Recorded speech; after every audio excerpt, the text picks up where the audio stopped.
اگر کسی کو تم سے محبت ہو جائے گی، وہ پھر چوری چھپے دوستی کا پیغام نہ پہنچائے گا، وہ نہ چھپکے سے انسٹا، واٹس ایپ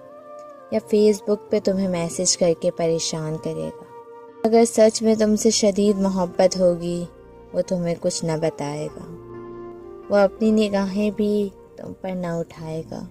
نہ وہ مردوں کی مجلس میں تمہارا ذکر کرے گا، وہ اپنی محبت خاموشی سے اللہ کو بتائے گا،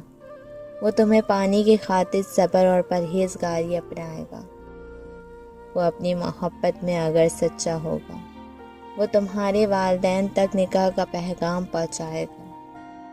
وہ تمہاری طرف نگاہ تب اٹھائے گا جب تم اس کی محرم بن کر اس کے نکاح میں ہو جاؤ گی۔ وہ اگر مرد ہوگا، وہ اپنی محبت میں سچا ہوگا، وہ تمہیں ہر بری نظر سے محفوظ رکھے گا، وہ تمہیں جب اپنی امانت سمجھے گا، وہ دوسروں کی امانتوں پہ نظر نہ رکھے گا، وہ دل میں تمہاری محبت بھی اور ساتھ میں دوسرے لڑکیوں کا تصور بھی نہ لائے گا۔ اگر وہ سچ میں تمہاری چاہت رکھتا ہوگا تو تمہیں اپنی نکاح میں لا کر حلال چاہت بنائے گا، وہ تمہیں اپنا چھپا نام نہ دے گا، وہ تمہیں دنیا اور آخرت میں سرخرو کروائے گا۔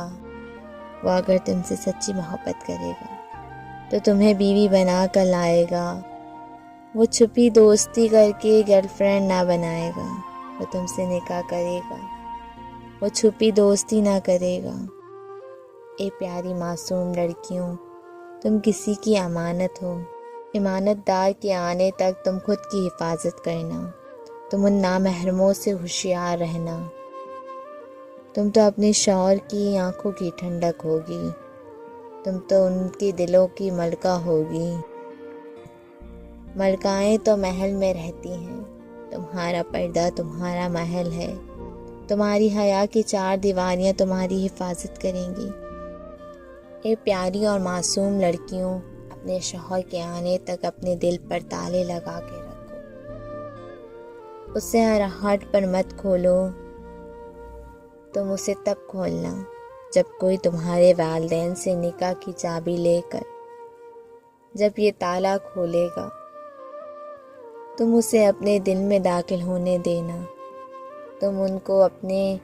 دل کا بادشاہ بنانا، کیونکہ تمہاری محبت کا اصل حقدار وہی ہوگا جو نکاح کر کے تمہیں اپنی بیوی بنا لے گا۔ باپ اور بھائی کی عزت کی حفاظت کیجیے، یوں اسے سرے بازار روڑ نہ دیجیے۔